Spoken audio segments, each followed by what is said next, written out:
담임 목사는 신경도 안 쓰고, 또 남편 집사님이 뭐 먹는지 신경도 안 쓰고, 또 아내 권사님이 뭐 먹는지 신경도 안 쓰고 오직 이 집안은 손주만 쳐다본다고 하니까 막 웃으면서 함께 웃었던 적이 있었습니다.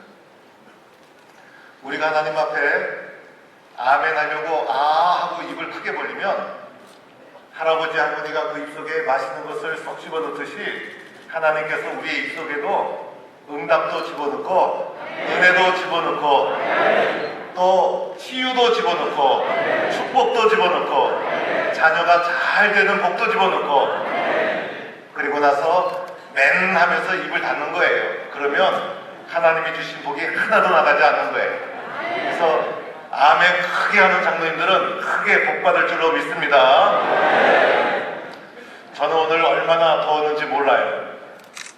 그래서 우리 장로 수련회 때 이렇게 더운데 장로님들 얼마나 힘드실까. 그래서 힘드셔서 수련회 하시다가 중간에 많이 비지 않을까 생각을 했는데 와서 보니까요 놀라운 일이 일어나고 있는 거예요. 이렇게 더운 날씨에 이렇게 많은 분들이 모여서 또 아침 6시 반부터 저녁 9시 반까지 끊임없이 말씀을 들으면서 기도하는 것은 놀라운 일이고, 이렇게 은혜 받고 힘을 얻어서 우리 장로님들이 섬기는 교회 곳곳마다 부흥의 새 역사가 일어나게 될 줄로 믿습니다. 오늘 한국교회는 여러분도 잘 알다시피 위기에 직면해 있습니다. 사실 이런 위기는 교회만의 위기가 아니라 세계사적인 문명의 전환의 한복판에 우리가 서 있는 것입니다. 그래서 이런 세계사적인 문명의 격동의 변화가 교회 속으로 밀려 들어와서 교회도 수많은 변화를 겪지 않으면 안 되는 위기의 상황에 내몰리고 말았습니다. 이미 2000년대가 들어서면서 그 이전부터 시작된 문명사적인 세계의 가치관의 변화가 일어나면서 소위 이 시대를 포스트 모더니즘의 사회라 이렇게 말합니다. 이런 포스트 모더니즘의 사회가 점점 깊어가면서 세상이 많이 변했구나, 예전과는 다르구나, 우리가 살아가는 이 세상은 이전과 다른 세상이구나 라는 것을 시간이 가면 갈수록 점점 깊이 있게 절실히 느끼게 되는 겁니다. 오늘 이 시대의 가장 대표적인 문화적 특징이 있다면 첫째는 상대주의인 것이에요. 예전과는 달리 모든 것을 상대화시킵니다. 절대적인 권위가 곳곳에서 다 무너지고 있어요. 절대적인 규율과 법칙이 허물어지고 또 그것을 이 사회는 잘하고 있다고 인정을 하고 부추기고 심지어는 남녀의 선까지도 무너지는 시대가 되고 말았어요. 교수와 학생의 경계선이 무너진 지 오래고 그리고 부모와 자식 간의 경계선도 무너지고 심지어는 교회 안에 목사와 장로 평신도 교회 안에 가지고 있는 제도적인 질서까지도 흔들리고 위협받는 시대에 우리는 살아가고 있어요. 그래서 오늘 이 시대에 가치관이 있다면 절대적인 것은 존재하지 않는다. 심지어는 신앙까지도. 그래서 나는 하나님을 절대적으로 고백하는 절대 주권 가지고 계신 하나님을 믿는 신앙을 가지고 지금까지 살아왔는데 이 신앙의 뿌리마저도 흔드는 이런 위기의 시대에 우리가 살아가고 있다는 거예요. 또 하나 두 번째 특징은요, 이기주의예요. 이기주의. 그래서 이기주의가 그 어느 때보다도 만연한 시대예요. 나만 좋으면 된다, 내가 좋아하는 것을 해라, 이것이 오늘 이 시대의 가치관이에요. 그래서 다른 사람 신경 쓰지 않아요. 다른 사람에게 피해가 가도 내가 좋아하는 것 하면 끝나는 거예요. 그래서 공동체가 해체되고 가족이 해체되고 그래서 이웃을 생각하지 않고 그래서 좋은 시대가 되었음에도 불구하고 오늘 이 시대에 사이코패스라든지 소시오패스들이 그 어느 때보다 많고 그 어느 때보다 잔인한 이런 범죄가 많이 일어나는 이기주의가 만연한 시대, 자신의 욕망을 채우기 위해서는 수단과 방법을 가리지 않는 그런 위험한 시대에 우리가 살아가고 있다는 거예요. 이전에는요, 친구가 없으면 재미가 없었어요. 그런데 요즘은 친구 없어도 괜찮아요. 핸드폰만 있으면 얼마나 재밌게 시간을 다 보낼 수 있는지. 그래서 개인만이 존재하는 이기주의 시대에 우리가 살아가고 있다는 거예요. 이 모든 것은 반기독교적인 문명이에요. 그래서 이런 반기독교적인 문명 한복판에 교회가 존재하고 있는데 더하여 코로나라는 직격탄을 맞게 된 거예요. 그래서 교회의 예배는 회복되지 않고, 그리고 코로나 이후 코로나가 마무리되어가는 시점에도 보이지 않는 교인들이 한둘이 아니에요. 그래서 교회가 코로나라는 직격탄을 맞으면서 한국교회, 우리가 그토록 사랑하고 자랑스러워하던 한국교회가 존폐의 기로에 서는 위기의 시대에 내몰리고 말았다는 거예요. 더하여 이런 문명 속에 살아가는 우리 교회들, 요즘요 편안한 교회가 없어요. 다투는 교회가 얼마나 많은지. 그래서 그런 말이 있잖아요. 다투지만 않아도 교회는 저절로 부흥한다. 이런 말 있지 않습니까? 저는 이번에 주제 참 잘 정했다 생각이 해요. 주여 화목하게 하옵소서. 주여 화목하게 하옵소서. 그래서 서로 사랑해야 공동체고 믿음의 사람인데, 이러한 것이 다 무너지고 곳곳에서 이런 위기의 시대에 더 뜨겁게 사랑해야함에도 불구하고 다투고, 그리고 갈등이 곳곳에 존재하는 이런 무너지는 소리, 위기의 시대에 우리가 살아가고 있다는 거예요. 이런 위기로 직시할 수 있어야 되는 것이죠.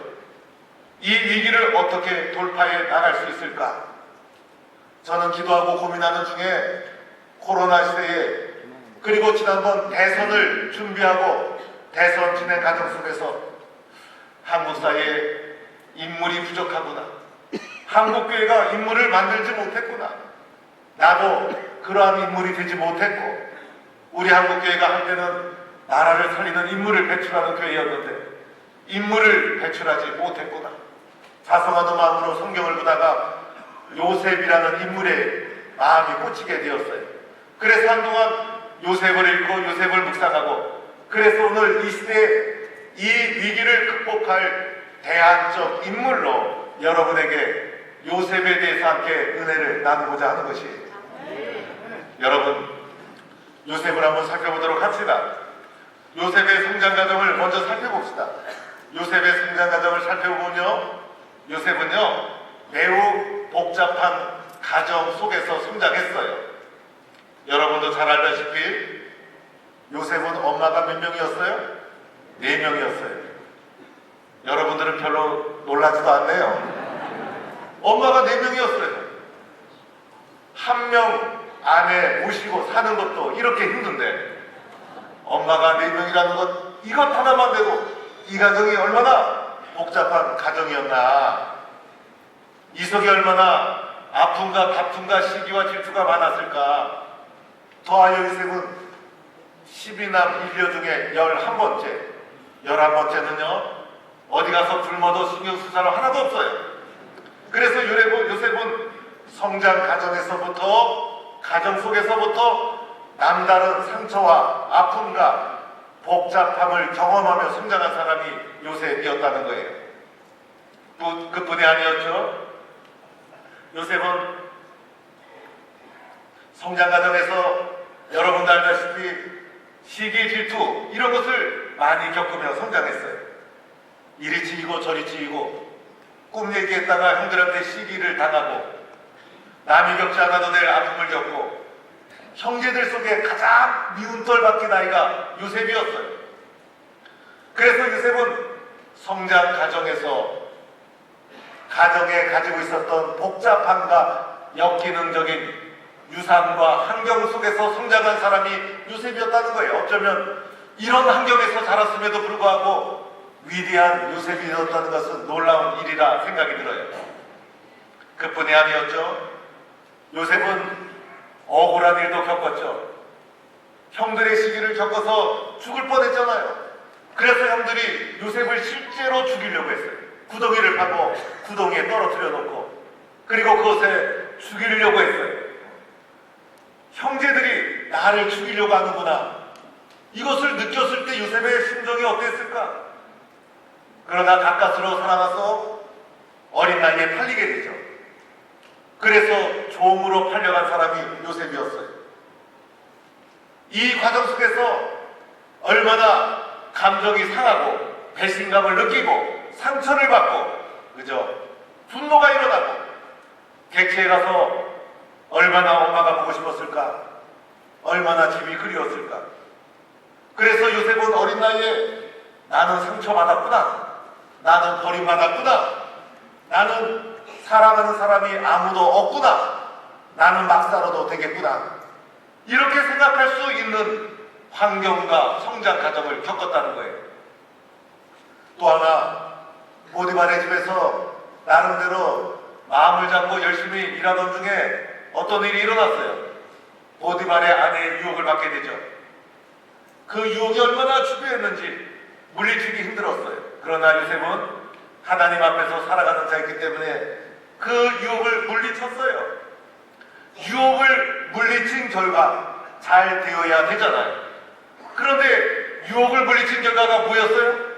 모함을 받아서 억울하게 깊은 감옥에 갇히게 된 것이었어요. 그것도 남자로서 치명적인 수치스러운 제목을 뒤집어 쓰고 깊은 감옥에 갇히게 됩니다. 요셉은 정직했죠? 세상의 원래 이런 거예요. 나 혼자 정직하다고 해서 인생이 잘 풀리는 게 아니에요. 세상은 불공정한 거예요. 그렇죠, 여러분? 억울한 일이 있는 것이 당연한 거예요.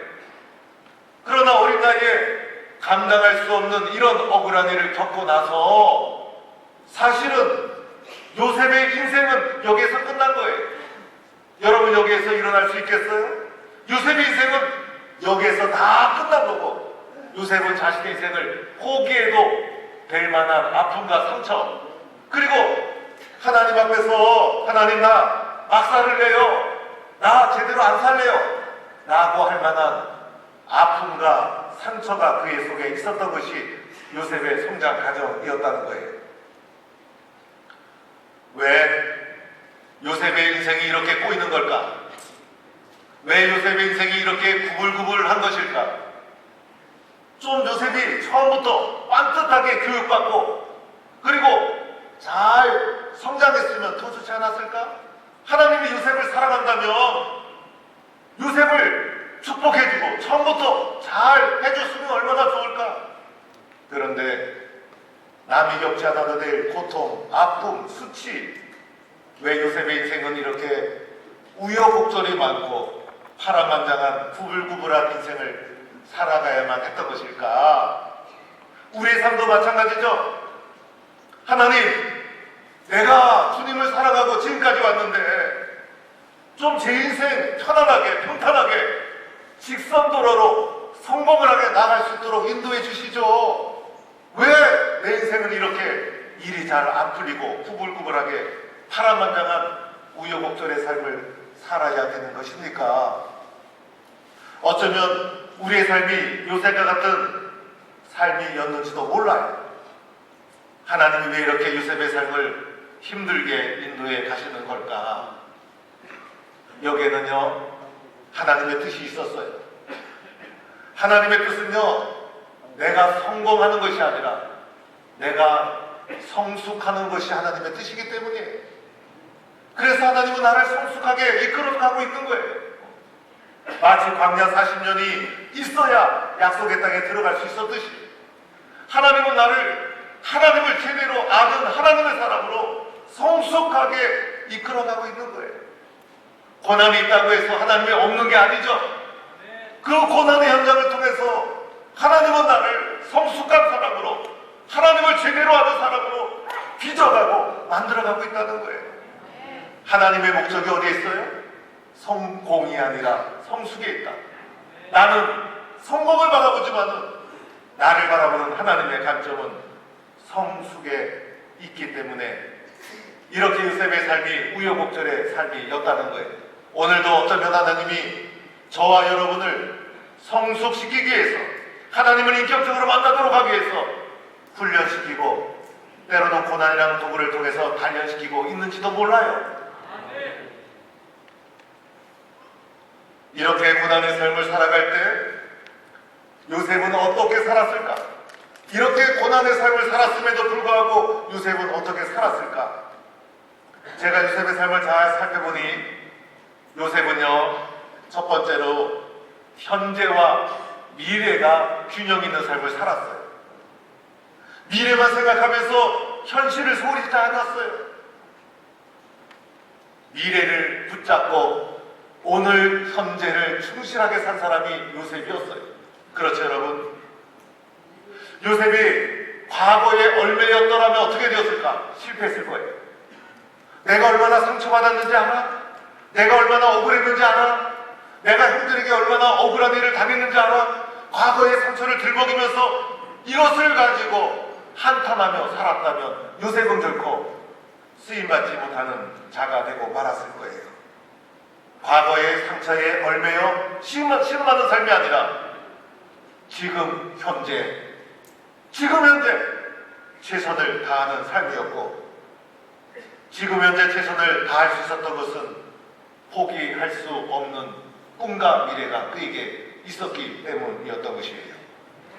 그래서 현재에 충실했어요. 지금 현재 나는 무엇을 하고 있는가? 지금 현재 나는 어떻게 살아가고 있는가? 그 상황이 고난의 자리이든 어떤 자리이든 억울한 자리이든 나는 지금 무엇을 하고 있는가? 현재 나는 어떠한 사람으로 하나님 앞에 서 있는가? 과거에 아무리 화려하게 은혜 받고 예수 열심히 믿었어도 소용이 없어요. 보다 더 중요한 것은 지금 현재. 지금 현재 나는 뭐 하고 있는가? 코로나가 끝나가는 지금 현재 교회를 위해서, 한국교회를 위해서, 내가 섬기는 재단을 위해서, 주님 나라를 위해서 나는 무엇을 하고 있는가? 요셉이 보디발의 집에서 인정받은 이유가 있었죠? 현재 맡겨진 일에 최선을 다했기 때문이었어요. 그렇죠, 여러분? 보디발의 집에 종으로 갔더니 보디발이요, 나는 억울합니다, 그러지 않았어요. 나는 꿈이 있어요 라고 하면서 미래만 생각하며 현재를 소홀히 하지 않았어요. 지금 현재 포기할 수 없는 미래를 붙잡고 현재 최선을 다했어요. 그래서 보디발이 무엇이든지 다 그에게 신뢰하고 맡길 수 있었어요.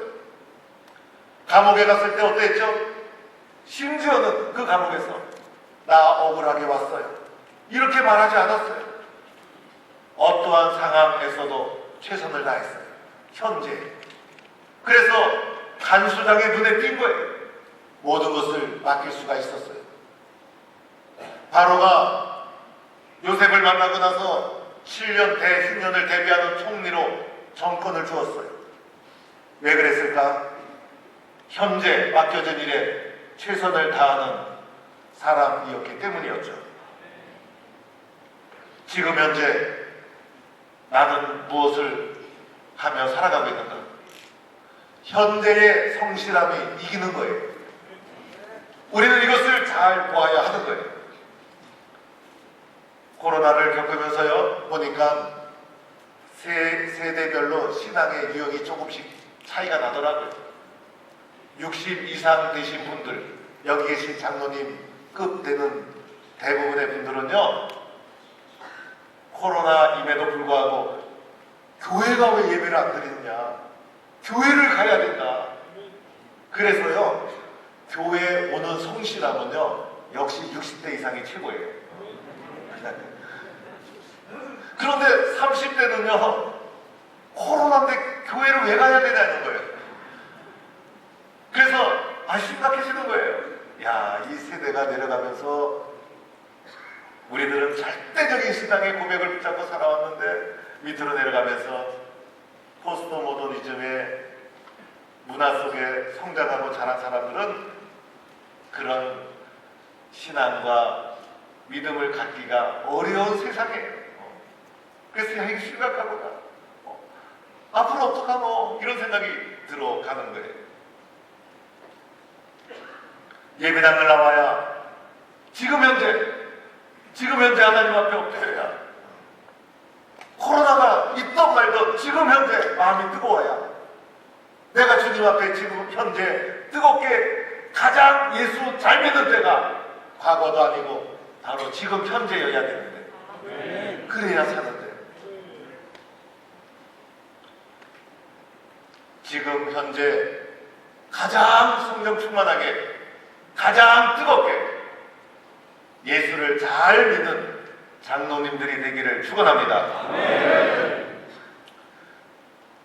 두 번째 요셉의 특징, 부정적인 많은 영향을 받았음에도 불구하고 부정적인 유산이 자신의 삶을 지배하지 못하도록 하고 스스로 긍정적이고 선한 것을 선택하는 삶이었어요. 여러분, 내 인생의 많은 부분은요, 내가 선택할 수 있어요. 요셉의 가정 보세요. 아픔이 있었고 상처가 있었고 가정에 역기능적인 유산이 쭉 흘러오고 있었어요. 성장 과정에서 억울함이 있었고 원통함이 있었고 부정적인 영향을 많이 겪어서 요셉은 어쩌면 타락한 청소년 길을 보낼 수도 있었어요. 쏟기도 하고 그리고 기만도 당하고 고소도 당하고 많이 쏘가본 사람은요 또 다른 사람을 잘 속이기도 해요. 다른 사람에게 많이 이용을 당해본 사람은 그 이용당한 억울한 마음이 맨 처음에는 가지고 나는 그러지 말아야지 하지만 나중에는 자기 자신도 그렇게 다른 사람을 이용하는 사람이 될 수가 있어요. 그런데 요셉은 그 수많은 부정적인 영향과 유산을 이어받고 받았음에도 불구하고 늘 선한 것을 선택했다는 거예요. 여러분, 이것이 힘든 거예요. 이것이 그리고 중요한 거예요. 형들에게 복수하고 싶었잖아요. 얼마나 억울한데. 어릴 적에 받은 상처 평생 가요. 그런데 형들을 만났을 때 도리어 복수한 것이 아니라 용서를 선택했어요. 선한 것을 선택한 사람이 요셉이었어요. 이 믿음, 이 용기 본받는 장로님들이 되기를 축원합니다. 질투, 시기, 배신 겪었죠. 그래서 다른 사람을 도리어 공격하고 다른 사람을 쓰러뜨리는 자가 될 수 있었어요. 그러나 그러지 않았어요. 감사를 선택하고 충성을 선택하고 선한 것을 선택했어요. 믿음의 길을 가다 보면 역기능적인 상처를 받을 때가 있어요. 아픔을 겪게 되고, 그런데 이 아픔과 상처를 그대로 되돌려주면서 어떻게 예수를 믿을 수 있겠어요? 어떻게 선한 믿음의 길을 걸어갈 수 있겠어요? 이럴 때 요셉처럼 내가 주도적으로 선한 것을 선택하는 거예요. 쉽지 않은 길이에요. 그러나 여기에 뭐가 있어요? 여기에 축복이 있는 거예요. 여기에 더 위대함이 있는 거예요. 우리 장로님들 교회를 섬기다 보면 때로는 갈등이 있고 고민이 있잖아요. 그러나 내가 장로인데, 내가 주의 몸 된 교회를 섬기는 가장 중요한 위치인데 힘들고 손해보고 억울해도 뭘 선택합니까? 선한 것을 선택하고 교회의 덕이 되는 것을 선택하고 요셉처럼 선한 영향력을 끼치는 자로 하나님 앞에 나를 드리는 거예요.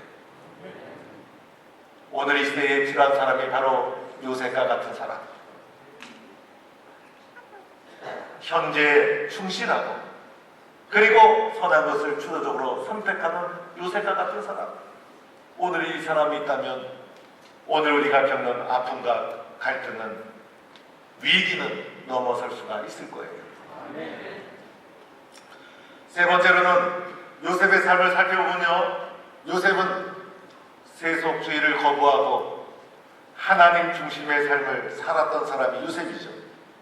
요셉에게 가장 중요한 건 하나님이었어요. 그래서 하나님 앞에서 살아간 사람, 하나님만 계시면 나는 충분하고 하나님만 계시면 나는 아쉬울 것이 없다는 하나님 중심의 삶을 산 사람이 요셉. 세상 사람의 인정보다도 하나님 앞에서의 인정, 그리고 무엇을 선택하더라도 하나님의 성품에 맞는 것을 선택하는 사람, 이 사람이 바로 요셉이었어요. 하나님 때문에 인내할 수 있었고, 하나님 때문에 용서할 수 있었고, 하나님 때문에 용기를 가질 수 있었고, 하나님 때문에 억울함도 참을 수 있었고, 하나님 중심의 삶을 살아간 사람이 요셉. 내 중심에 하나님이 있는가? 나는 하나님을 경외하는 자로 살아가고 있는가?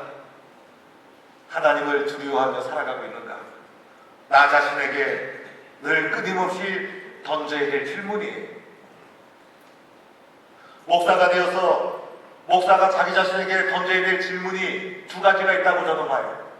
하나는 하나님, 목사란 무엇입니까? 라는 질문을 끊임없이 던져야 돼요. 하나님, 제가 왜 목사가 되었습니까? 목사가 무엇을 해야 합니까? 이 질문이 중단되면요, 목사의 영적 생명력도 상실해요. 또 하나 질문이 있다면 목사는 교회를 이끌어가게 되어 있어요. 주님, 교회란 무엇입니까? 주님의 교회를 어떻게 이끌어야 됩니까? 주님의 교회를 어떻게 섬겨야 됩니까? 교회 앞에 두렵고 떨림의 질문을 자기 자신에게 던져야 되는 거예요. 그럴 때 하나님 앞에서의 목사의 신앙 양심이 늘 깨어있게 되는 거예요. 장로님도 마찬가지죠. 하나님, 왜 저를 장로로 세워주셨습니까? 무엇을 해야 좋은 장로가 될 수 있겠습니까? 주님, 이 교회를 왜 저에게 맡겨주셨습니까? 주님의 교회 아닙니까? 어떻게 해야 좋은 교회로 섬겨나갈 수 있을까요? 하나님을 경외하고 두려워하는 마음. 하나님, 저는 사람의 눈보다 하나님 한 분이면 만족하는 삶을 살겠습니다. 하나님 앞에 인정받는 것이 저는 가장 소중합니다. 세상에서 많은 사람의 박수를 받더라도 하나님께 인정받지 못하면 어떡합니까? 이 마음이 살아있어야, 이 마음이 살아있어야 목사요, 장로가 아니겠습니까? 미국의 록펠러의 십계명이라고 한때 유명해서 많은 분들이 얘기했던 것이 있어요. 록펠러의 십계명 조금만 소개하면요, 1계명이 록펠러는 이거였대요. 하나님을 신아버지 이상으로 섬기라. 그래서 철저하게 하나님 중심의 삶을 살았다는 거예요. 두 번째는요, 목사님을 하나님 다음으로 섬기라. 주의 종을 소중하게 여겼다는 거예요. 세 번째는요, 주일 예배는 본교에서 드려라. 내가 섬기는 우리 교회, 본교회 중심의 신앙생활. 네 번째는 예배 시간엔 맨 앞자리에 앉으라. 그리고 보니까 우리 신앙의 선배들이 우리들에게 가르쳐줬던 내용들이에요. 그렇죠. 하나님 중심의 믿음의 삶. 이렇게 하나님 중심의 삶을 살다 보니, 이렇게 하나님 앞에서 살아있는 하나님 중심의 삶을 살다 보니 요셉의 삶에 억울함이 있었고, 고난이 있었고, 핍박이 있었고, 시기 질투가 있었지만은 그것보다 하나님 중심의 삶을 살아가니 그의 마음속에 은혜가 더 크게 흘러가고 있었어요. 아무리 힘들어도 그 속에 뭐가 있어요? 은혜가 있는 거예요. 은혜. 아무리 억울해도, 아무리 슬퍼도 그 속에 뭐가 있어요? 은혜가 있는 거예요. 하나님 중심의 삶을 산 사람은요, 은혜가 더 크게 보이는 거예요. 그러나 하나님이 없으면 뭐가 커요? 억울한 게 커요. 그래서 자기 중심을 잘 잡지 못하게 되는 거예요. 그러나 하나님의 중심으로 살면 은혜가 더 큰 거예요. 어려워도 힘들어도 슬퍼도 그 속에 은혜가 더 크구나. 하나님 앞에 살아가는 우리의 삶에는요, 뭐가 더 커요? 은혜가 더 크기 때문에 오늘까지 온 거예요. 은혜가 더 큰 거예요. 이렇게 요셉이 살아갔을 때, 하나님이 요셉의 삶을 어떻게 해주셨어요? 그것이 오늘 읽은 창세기 39장 2절과 3절의 말씀이에요. 여호와께서 요셉과 함께 하심으로 그가 어떠한 자가 되어? 형통한 자가 되어 그의 주의 주인 애굽 사람의 집에 있으니 그의 주인이 여호와께서 그와 함께 하심을 보며 또 여호와께서 그의 범사에 형통하게 하심을 보았더라. 요셉의 삶이 처음부터 형통한 것이 아니었죠. 억울하고 힘들고 시기 질투 그리고 부정적인 유산을 많이 이어받아 요셉의 삶이 실패자로 끝날 수 있었음에도 불구하고 현재의 삶에 충실하고 그리고 하나님 중심의 삶을 살고 선한 것을 선택하는 삶을 살아간 요셉의 삶, 결국은 어떠한 삶이에요? 형통한 삶. 결국은 그의 삶에 위기가 있고 우여곡절이 있었지만은 그의 삶이 위기와 우여곡절과 고난과 시련이 도리어 어떤 기회가 되었어요? 형통의 기회가 된 거예요. 오늘 우리가 겪는 위기 잘 될 수 있는 기회예요. 형통의 축복을 누리는 기회인 줄로 믿습니다. 내가 요셉처럼 하나님 앞에 결단하고 믿음의 길을 걸어가면요, 하나님께서 이 위기를, 한국교회를, 여러분의 교회를 형통하게 축복해주는 기회로 삼아 주실 줄로 믿습니다. 여러분 99페이지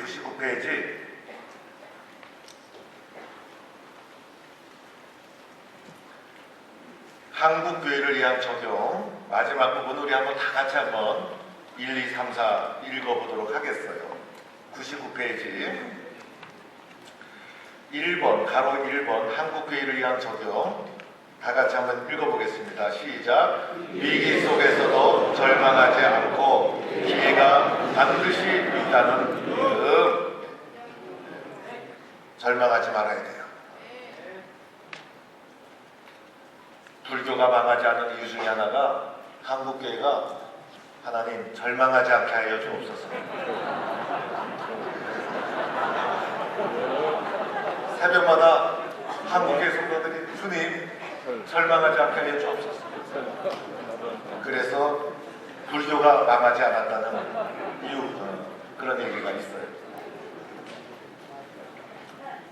어떤 위기가 와도 낙심, 절망, 비교, 원망 하지 말고 요셉처럼 믿음의 길을 선택하며 걸어가면 반드시 뭐가 옵니까? 기회가 우리에게 찾아올 줄로 믿습니다. 그래서 오늘의 위기를 기회로 바꿔나가는 거예요.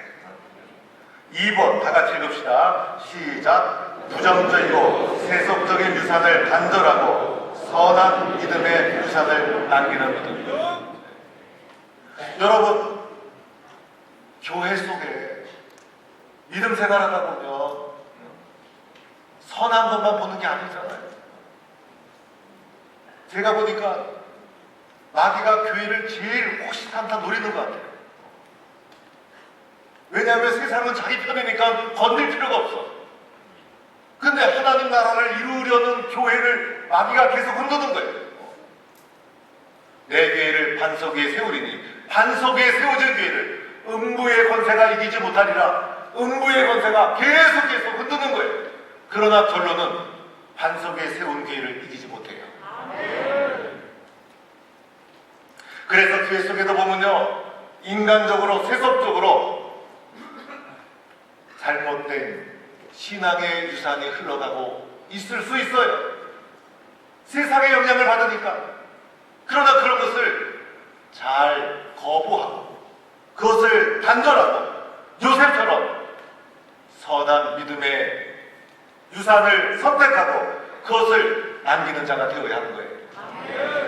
우리가 오늘 예수 믿게 된 것, 믿음의 선배들이 남겨진 선한 믿음의 유산 때문에 내가 파란만장하고 우여곡절의 삶을 살았음에도 불구하고 오늘까지 믿음을 지키게 되었잖아요. 우리 후손들, 우리 자손들이 잘 되기 위해서 어떻게 됩니까?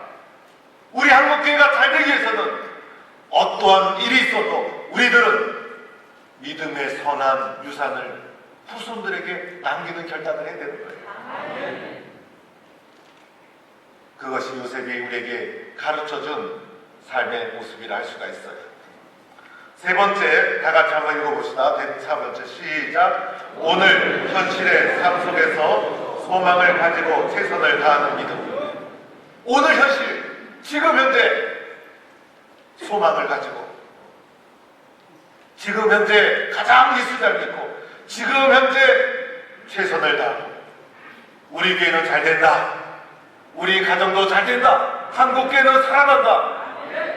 이런 꿈과 소망, 비전을 가지고 최선을 다해 나가는 거예요. 네 번째, 다 같이 읽읍시다. 시작. 본질을 굳건하게 붙잡고 변화에 민첩하게 적응하는 믿음. 교회의 본질은요, 말씀과 기도예요.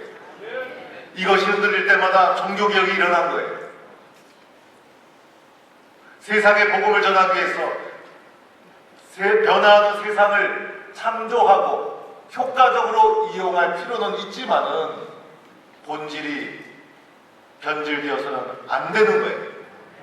그래서 우리 신앙 공동체의 정체성은 말씀과 기도.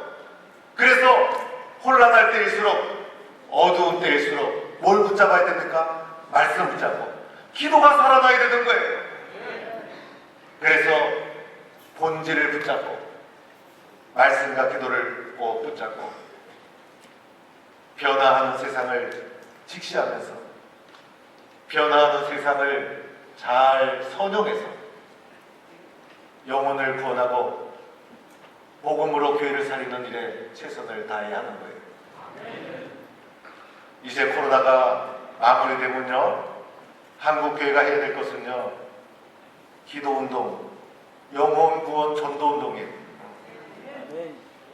어느 날부터 기도의 불씨가 꺼지기 시작하고 전도의 영혼 구원의 열정이 한국교회에 다 식어지고 말았어요.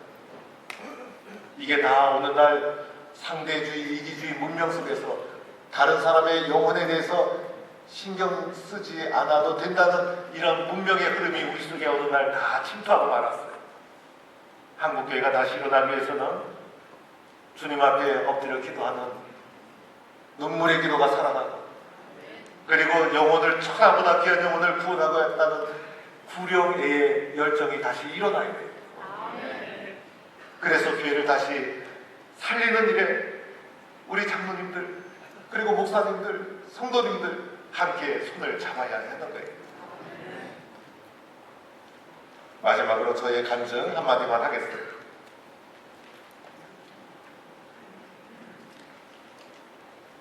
장로님들 가운데 가장 존경받는 장로님이 누구냐고 조사를 해보면요, 이제 김용기 장로님 이야기가 나와요. 저희 할머니가 김용기 장로님이 섬기셨던 가나안 농군학교 안에 장로님이 중요한 위치에 늘 교회를 세웠어요. 그래서 가나안 농군학교가 있었고 그 안에 가나안 교회가 있었어요. 가나안 교회의 맨 처음에는 김용기 장로님이 자기가 설교하면서 교회를 이끌었어요. 그러니까 교단에 속해 있지 않는 교회였기 때문에 김용기 장로님의 개인 교회라고도 할 수 있어요. 농군학교가 다 김용기 장로님 거니까. 그리고 장로님이 그 교회의 세상적인 표현을 하자면 이사장이나 마찬가지예요. 그런데 아무래도 장로로서 강단을 지키는 게 부담이 되셔서 나중에는 아들이 신학교를 졸업하고 목사가 되어서 아들 김종일 목사님이 교회를 이끌어 갔었습니다. 그래서 교회는 김종일 목사님, 그리고 농군학교는 우리 김용기 장로님과 또 우리 김범일 장로님 이렇게 쭉 아들이 나눠서 이제 이끌어 갔습니다. 그 가나안 교회에 저희 할머니가 은퇴할 때까지 20년 세월을 전도사로 김용기 장로님과 함께 했었습니다. 목회자는 여자 신방 전도사인 저희 할머니 뿐이었어요. 나중에 김종일 목사님이 목사가 되기 전까지는 저희 할머니가 교회의 전도사로서 신방 또는 새벽기도 또는 성경 가르치는 것 저희 할머니가 거의 다 하셨어요. 김용기 장로님은 주일날 강단만 지키시고 그 후에 아들 목사님이 강단을 지키셨죠. 농군학교에서 농사가 잘 되어지면 가을이 되면 김용기 장로님은 직접 바구니에 좋은 가위를 고르고 골라서 저희 할머니께 가지고 옵니다. 여자 전도사가 뭐라고? 그리고 교단에 속한 교회처럼 전도사와 장로가 역할 구분이 되어 있는 것도 아니고 김용기 장로님의 개인 교회이기도 한 교회인데, 그리고 여자 전도사인 저희 할머니 앞에 실제로 무릎을 꿇습니다. 그리고 이렇게 말합니다. 전도사님, 기도해 주셔서 올해 농사가 잘 되었습니다. 그러면 저희 할머니는 김용기 장로님 무릎 꿇은 그 앞에 같이 무릎을 꿇고 구구절절 눈물로 기도를 합니다. 기도하고 끝나는 것이 아니에요. 기도하고 나면 김용기 장로님이 일어나서 여자 전도사인 저희 할머니도 주의 종이라고 세배하고 나갑니다. 저희 할머니 김용기 장로님이 나가시고 나면 웁니다. 엉엉 웁니다. 그 당시 여자 전도사가 무슨 돈을 받게 됐어요? 성미 받아가면서 성미만 주면 전도사로 교회를 섬기던 시절이었어요. 아무것도 없어도 장로님 사랑 때문에 내가 하나도 안 힘들다. 장로님 사랑 때문에 내가 그래도 너무 보람있다 라고 하면서 눈물로 엉엉 할머니가 우셨어요. 어릴 때 제가 방 안에서 그것을 지켜보았어요. 제가 목격자예요. 한 번은 할머니가 새벽에 기도하러 나갈 때 저보고 같이 나가자. 그래서 새벽에 할머니가 없으니까 무서워할 때 할머니가 딛고 나가서 새벽 예배당을 갔더니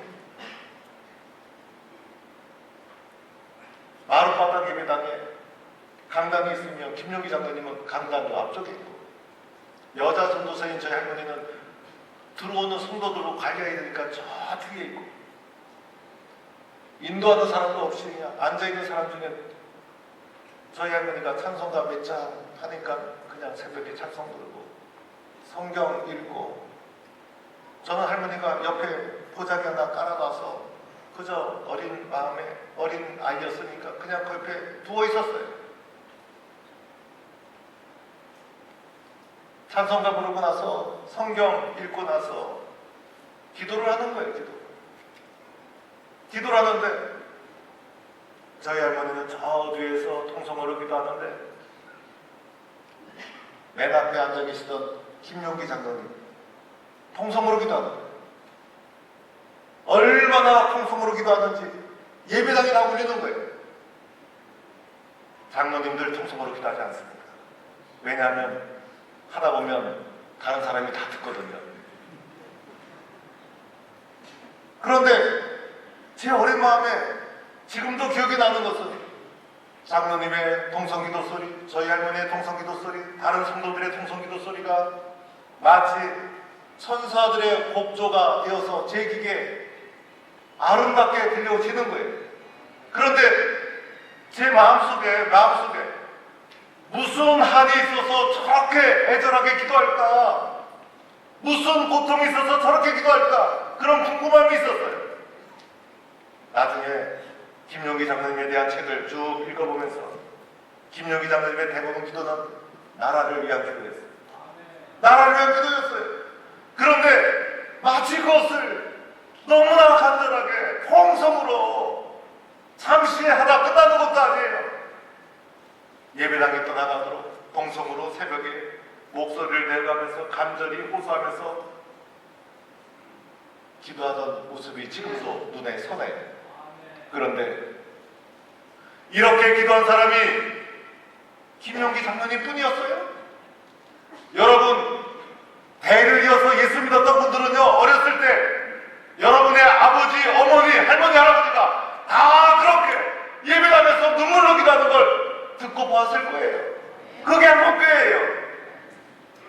어느 날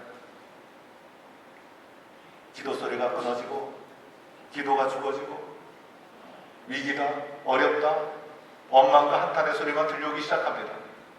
이유가 뭘까? 진짜 우리 속에 있어야 될 하나님을 절실히 의지하는 본질, 말씀과 기도가 정말 살아있어야 될 저와 여러분 심령 속에 기도가 죽어 있었다는 거예요. 이 기도를 다시 회복시키는 장로님들이 될 수 있기를 축원합니다. 이 자리에 계신 우리 장로님들이 기도가 살면요, 역사가 일어나게 될 줄로 믿습니다.